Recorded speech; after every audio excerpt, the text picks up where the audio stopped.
శుభోదయం. ఈరోజు శనివారం జూన్ 20, 2026. ఈ గురువారం వాయిస్ ఆఫ్ గాడ్ రికార్డింగ్స్ లో చాలా సందడిగా గడిచినది. సోమవారం జరగబోయే స్టిల్ వాటర్స్ క్యాంప్ కు కుటుంబాలతో చేరుకున్నారు. www.nfoundations.org లో ప్లేను నొక్కి వారి టేప్ క్విజ్లను పూర్తి చేసి ఈ క్యాంప్ కు అర్హత సాధించిన యువ విశ్వాసుల ఆతురతను మీరు ఊహించలేరు.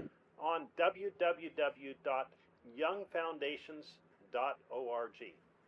ఆరిజోనా మరియు కాంగో నుండి వచ్చిన సందర్శకులతో టూర్ గైడ్లు చాలా పనులు ఉన్నారు. వారి సంచారమునకు ముందు రాజ్యపు తోటి పౌరులతో కొన్ని నిమిషాలు మాట్లాడటం ఒక భాగ్యం. మీ పర్యటనను ముందుగా షెడ్యూల్ చేసుకోవడానికి +1-812-256-1177కు కాల్ చేయగలరు. ఇప్పుడు బ్రెన్హామ్ టాబర్నికల్ నుండి పక్షరాజులు కూడుకొనుచున్నవి లేక. ప్రియమైన రాణి, మరియు ఈనాడు వధువు క్రీస్తు యొక్క శరీరం నుండి బయటకు తీయబడినది. అది ఈ దినమున ఎలా చేస్తుందని ఆయన చెప్పాడో ఆమె సరిగ్గా అట్లే ప్రవర్తిస్తున్నది మరియు సరిగ్గా అట్లే క్రియ చేస్తున్నది. ఆ వధువు, ఆ రాణి, రాజు మరియు రాణి. యేసు ఆ పూర్తి వాక్యముగా మారినప్పుడు అప్పుడు ఆయనలో భాగమై ఉన్నాము. దానిని మన నుండి తీసివేయగల ఏ దెయ్యమో ఏ శక్తులు మరేదియూ లేదు. అది అంతరాత్మ యొక్క స్థిరమైన ఆధారమై ఉన్నది. మనం వింటున్న ప్రతి వర్తమానముతో వధువు ఎటువంటి ఒక ఉజ్జీవమును కలిగి ఉంటున్నది కదా. వ్యక్తపరచడానికి అది మత్యమైన పదములకు మించి ఉన్నది. దేవుడు మనల్ని ఎన్నుకొని మరియు ఈ దినము కొరకైన ఆయన వాక్యం యొక్క సత్యమైన ప్రత్యక్షతను మనకి ఇచ్చానుటలో ఒక సందేహపు ఛాయ అయినా లేదు. అందువల్ల మనము ఎవరమో మనకు తెలుసు. ఆయన యొక్క రాణి అయి ఉన్నాము. టేబుల్లో ఆయన యొక్క వధువుతో మాట్లాడుతున్న దేవుని స్వరము ఆయన యొక్క వధువును పరిపూర్ణము చేస్తున్నది. ఏ ఇతర పరిచర్య లేదు, ఏ ఇతర స్వరము లేదు. దేవుడు స్వయంగా తానే మానవ పెదవుల గుండా నేరుగా ఆయన యొక్క వధువుతో మాట్లాడటం తప్ప వధువును పరిపూర్ణము చేయగలిగేది మరేదీ లేదు. ఇతరులు ఒక ప్రత్యామ్నాయంను కోరుకోవచ్చును, కానీ ఆయన యొక్క వధువు ఆయన యొక్క స్వరము తప్ప, ఆయన యొక్క వధువు కొరకైన ఆయన యొక్క ప్రేమ లేక తప్ప మరి దేనితోనూ సంతృప్తి చెందదు. ఏలయనగా ఆయన గొర్రెలు ఆయన స్వరమును మాత్రమే వినగోరుతాయి. మనము ప్రవక్తకు చాలా ఎక్కువ ప్రాధాన్యతను ఇస్తామని ప్రజలు అంటారు. ఆ గొప్ప పరలోకపు తండ్రి స్వయంగా తానే ఆయన యొక్క దూతకు సంబంధించిన ప్రతి విషయముపై, అతని వస్త్రధారణ, అతని ప్రవర్తన, అతని గుణలక్షణము, అతని నడవడిపై ఎంతో ప్రాముఖ్యతను చూపేందుగా అతని పట్ల ఎంతగానో శ్రద్ధ వహించాడని ప్రజలు గుర్తించకపోవడం ఎంతో వింతగా ఉన్నది. చివరికి ఆయన అతడు వేసుకున్నట్టు ఆ వస్త్రములతో వస్త్రధారణ కలిగి ఉండే విధంగా చేశాడు. అతని స్వభావము, అతని ఆశయము ప్రతిదీ సరిగ్గా అతడు ఉండవలసిన విధంగానే ఉన్నది. మన కొరకు స్వయంగా దేవుని చేత పరిపూర్ణముగా ఎన్నుకోబడినాడు. పిదప మనము ప్రవక్తకు ఎక్కువ ప్రాముఖ్యతను ఇస్తున్నామని అంటున్నారు. మనకైతే టేపులలో ఉన్న స్వరము మనుషుని యొక్క మాట కాదు, ఇంకా అది ఒక మనుషుల ద్వారా పలుకబడలేదు, మనుషుని ద్వారా తీసుకురాబడలేదు, లేదా అది ఒక మనుషుని ద్వారా బయలుపరచబడజాలదు. అది స్వయంగా దేవుని చేత బయలుపరచబడిన దేవుని వాక్యమై ఉన్నది. తన స్వంత అనువాదకుడు క్రీస్తు తనను తాను తన స్వంత వాక్యములో బయలుపరుచుకుంటున్నాడు. కొందరు వినగలుగుతారు కానీ పూర్తిగా గుర్తించరు. మీరు వారికి చెప్పవచ్చును, వారికి చూపించవచ్చును, కానీ వారు చూడలేరంతే. మనము వారిని ప్రేమిస్తున్నాము, వారి కొరకు ప్రార్థిస్తున్నాము, అయితే దేవుడు మనకు బయలుపరిచినది ఆయన యొక్క పరిపూర్ణతే ఉన్నది. ఈనాడు తాము ఈ గొప్ప అంత్యకాల వర్తమానం యొక్క సత్యమైన ప్రత్యక్షతను కలిగి ఉన్నారని చెప్పుకునే క్రీస్తు యొక్క వధువు మధ్యనున్న గొప్ప విభాగమునకు లిట్మస్ పరీక్ష ఇది.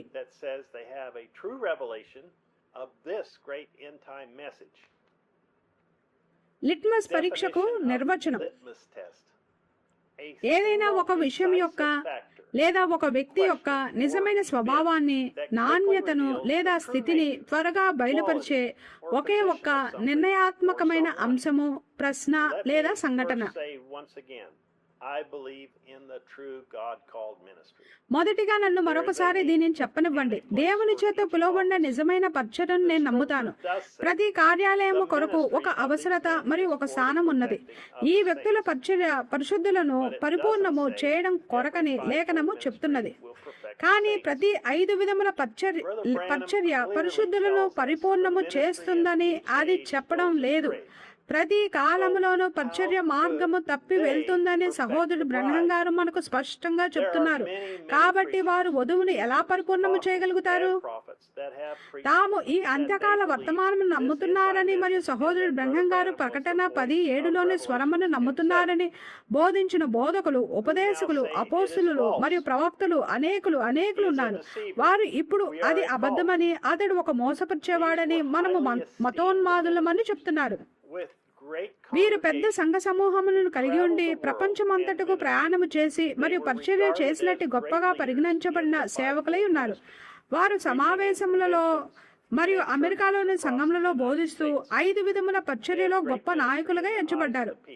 ప్రజల దృష్టిలో వారు ఒక గొప్ప పరిచర్యను కలిగి ఉన్నారు మరియు వారు వారిని వెంబడించి మరియు వారు దేవుని యొక్క గొప్ప వ్యక్తులు అని నమ్మారు.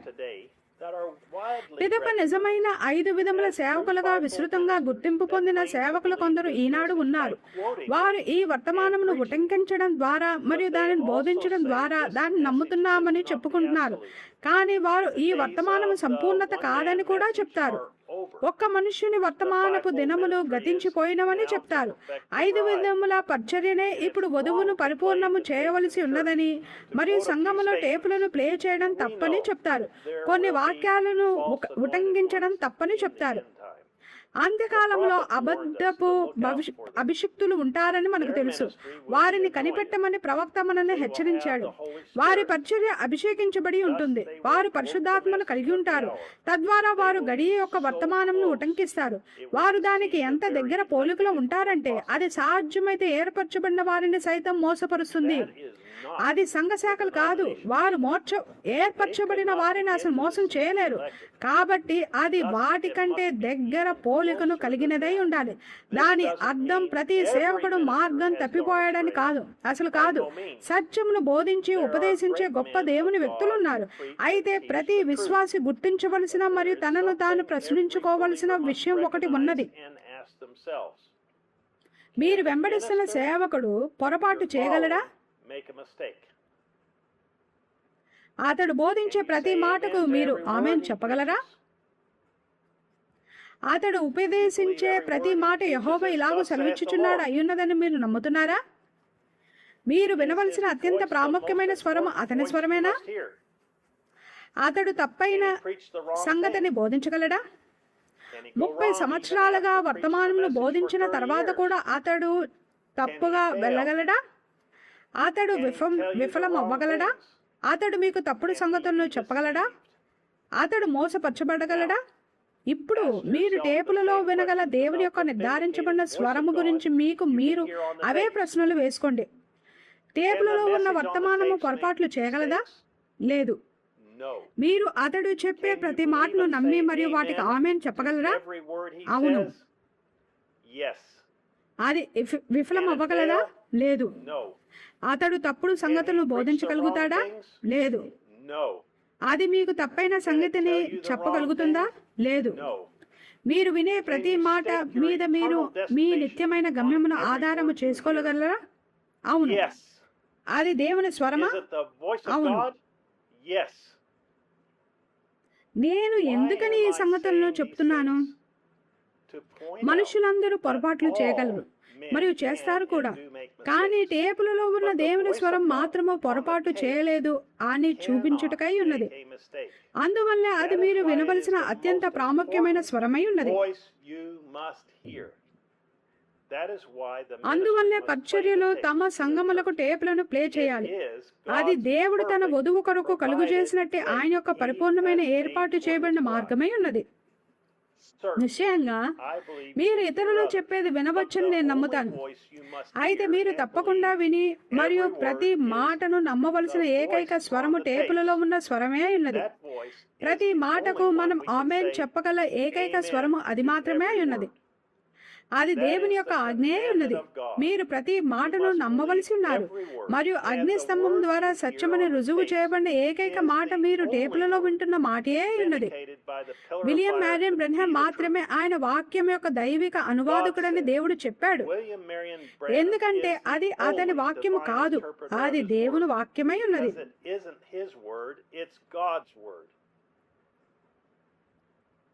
ఒక్క సున్నానైనా లేదా ఒక్క పొల్లునైనా మార్చకండి. ఏ మనుషుడు కూడా అంత పరిపూర్ణుడు కాడు. దేవుని యొక్క స్వరము మాత్రమే అంత పరిపూర్ణమైనది. మనము వినేది మనకు అర్థం కానప్పుడు కూడా మనం కేవలం అది ఆయన యొక్క వధువులకు దేవుని యొక్క నిర్ధారించబడిన స్వరమని నమ్మవలసి ఉన్నాము. నిజముగా పరిశుద్ధాత్మ దేవుని వ్యక్తులను నడిపిస్తున్నాడు. నిజముగా సంఘ కాపర్లుగా మరియు బోధకులుగా మరియు ఉపదేశకులుగా ఉండటానికి పరిశుద్ధాత్మ వారిని పిలిచాడు. అది నిజమే, కానీ వారు పరిపూర్ణులు కాదు.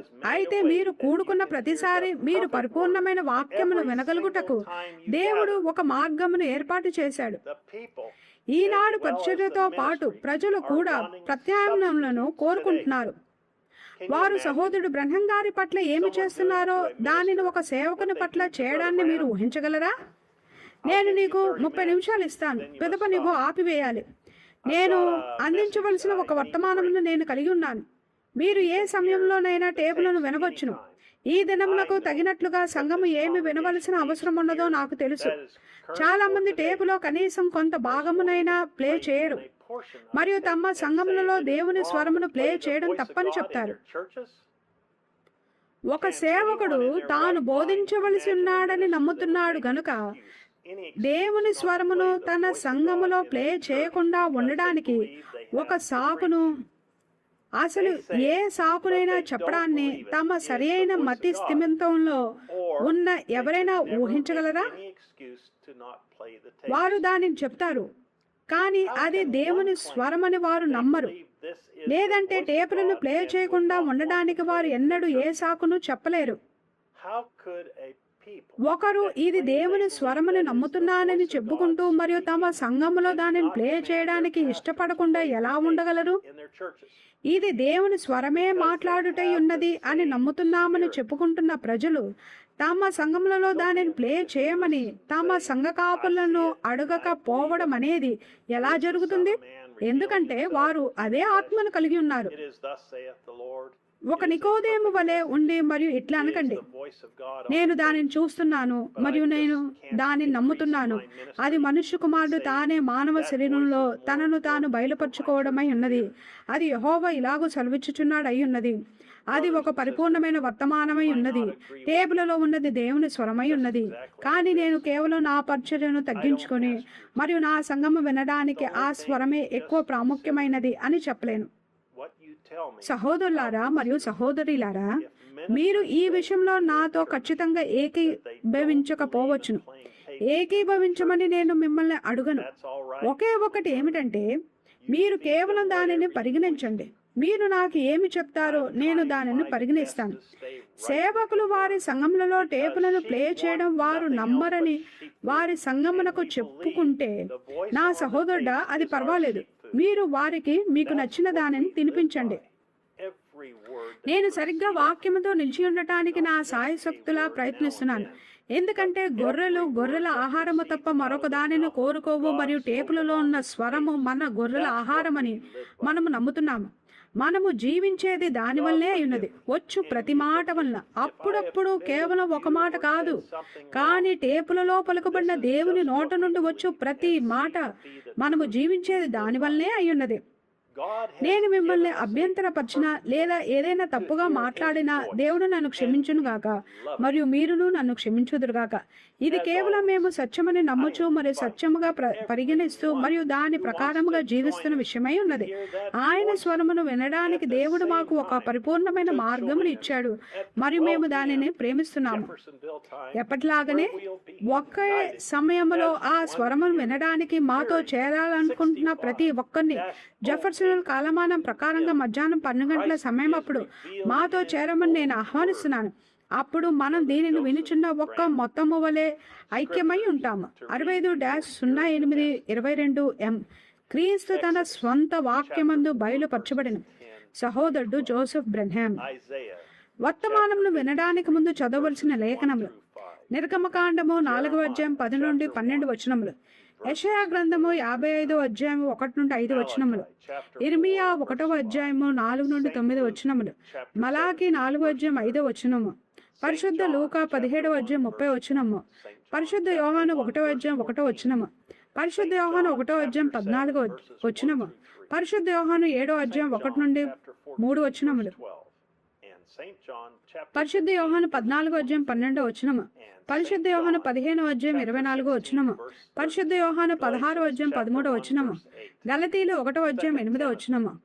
2వ తిమోతిలు 3వ అధ్యాయం 16 నుండి 17 వచనములు. హెబ్రీలు 1వ అధ్యాయం 1 నుండి 3 వచనములు. హెబ్రీలు 4వ అధ్యాయం 12వ వచనము. హెబ్రీలు 13వ అధ్యాయం 8వ వచనము. 2వ పేతురు 1వ అధ్యాయం 20 నుండి 21 వచనములు. ప్రకటన గ్రంథము 1వ అధ్యాయము 1 నుండి 3 వచనములు. ప్రకటన గ్రంథం 10వ అధ్యాయం 1 నుండి 7 వచనములు. ప్రకటన గ్రంథము 22వ అధ్యాయము 18 నుండి 19 వచనములు. ఇది సహోదరుడు డేవిడ్ ఎరిక్సన్. మరలా కలిసేంత వరకు దేవుడు మిమ్మల్ని దీవించును గాక. మరియు షలోమ్.